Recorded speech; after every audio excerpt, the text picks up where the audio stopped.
नमस्कार मित्रों, स्वागत है हमारे चैनल धनलक्ष्मी ज्योतिष में।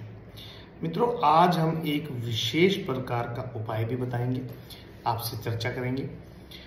हमारा जो चैनल है धनलक्ष्मी ज्योतिष, इस पर हम वास्तु से रिलेटेड वीडियो डालते हैं और ज्योतिष से संबंधित ज्ञान और ज्योतिष की विशेष वीडियो जिसमें उपाय बताए जाते हैं आपकी समस्या के अकॉर्डिंग, जो सभी लोग कर सकते हैं, जनरल उपाय। और यदि आप अपनी कुंडली दिखाना चाहते हैं तो विशेष उपाय आपकी कुंडली देख करके भी हम आपको बता सकते हैं। तो मित्रों, आज हम जो चर्चा कर रहे हैं ये कर रहे हैं इत्र पर। इत्र जो कि कुछ लोग परफ्यूम से भी इसे जानते हैं, परंतु परफ्यूम जो होता है वो सिंथेटिक होता है और आर्टिफिशियल माना जाता है, परंतु जो इत्र होते हैं वो ओरिजिनल होते हैं, यानी कि प्योर फ्रेगनेंस जिसके अंदर कोई भी केमिकल नहीं डाला जाता, उसे बोला जाता है इत्र। और इत्र की जो फ्रेगनेंस होती है वो बहुत तरह की होती है मित्रों। और आज हम आपको चंदन का जो इत्र होता है उसके बारे में बताएंगे, कुछ विशेष बातें, उसके कुछ विशेष ज्योतिषीय महत्व जो कि प्रत्येक व्यक्ति को उसे प्रयोग में लाना चाहिए। हम भी प्रयोग में लाते हैं मित्रों। कहते हैं कि इत्र लगाने से, और विशेषकर चंदन और गुलाब का इत्र लगाने से शुक्र ग्रह मजबूत होता है। हमारी जो पर्सनैलिटी होती है हमारी वो अच्छी रहती है और धन से संबंधित मामलों में शुक्र ग्रह को मजबूत करने के लिए भी इत्र लगाया जाता है, विशेषकर चंदन और गुलाब का।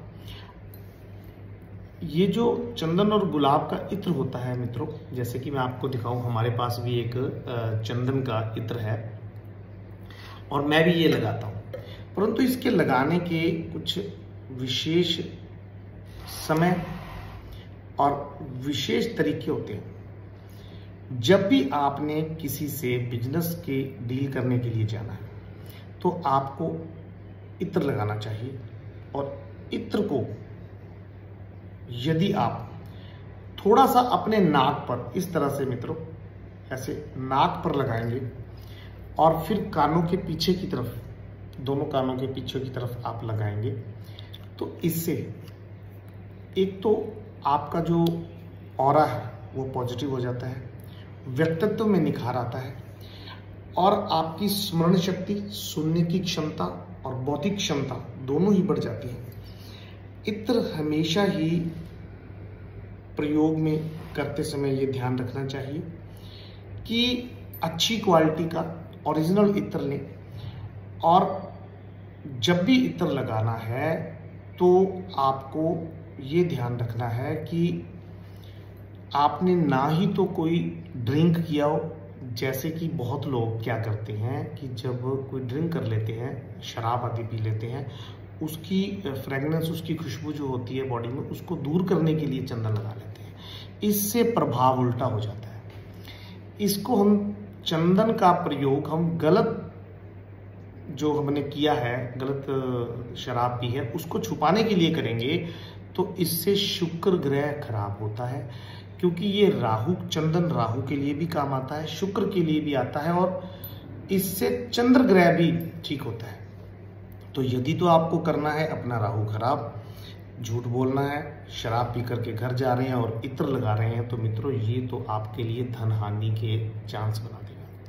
और यदि आपने किसी से मिलने के लिए जाना है, सुबह शुद्ध होकर के, नहा धो करके, माता सरस्वती की पूजा करके, गणेश जी की पूजा करें और लक्ष्मी की पूजा करके आप इस इत्र को नाक पर लगाएं और फिर जाएं आप किसी से मिलने बिजनेस डील पर, या आप पढ़ाई के लिए या अपने ऑफिस में कोई भी काम करते हैं उस काम में जाएं, तो आपको अवश्य ही लाभ मिलेगा।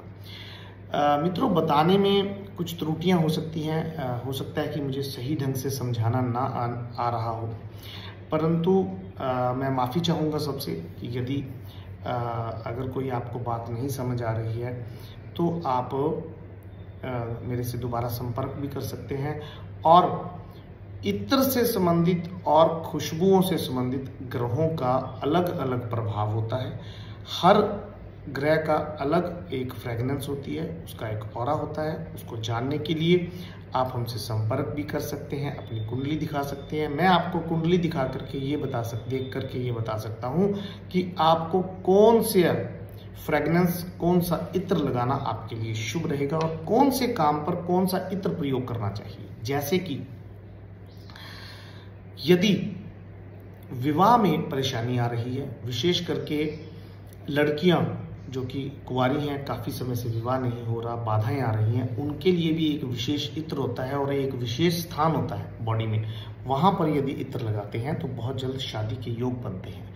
इसी प्रकार से यदि आप विद्या ग्रहण करते हैं, पढ़ाई करते हैं, तो कौन सा इत्र आपके लिए शुभ रहेगा और कहाँ आपको इत्र लगाना चाहिए, जिससे कि पढ़ाई में आपका मन, आपकी कंसंट्रेशन बने और बौद्धिक विकास हो। ऐसे ही यदि आप यात्रा पर जा रहे हैं या किसी विशेष काम पर जा रहे हैं तो उस पर आपको कौन सा इत्र लगाना चाहिए। यदि आप किसी से विवाद कर रहे हैं, विवाद में आप जीतना चाहते हैं, किसी बड़े अधिकारी के पास जा रहे हैं, तो उसके लिए भी अलग अलग इत्र की फ्रेगनेंस होती है, अलग अलग खुशबुएं होती हैं, जिसको लगाने से प्रभाव बहुत अच्छा बनता है। तो अधिक जानकारी के लिए आप हमारे साथ बने रहें। हम हर रोज आपको एक अलग इत्र के बारे में बताएंगे। धन्यवाद। जय माता दी। और हाँ मित्रों, हमारे चैनल धनलक्ष्मी ज्योतिष को आप अवश्य ही सब्सक्राइब करें, लाइक करें और शेयर करें। धन्यवाद। जय माता दी।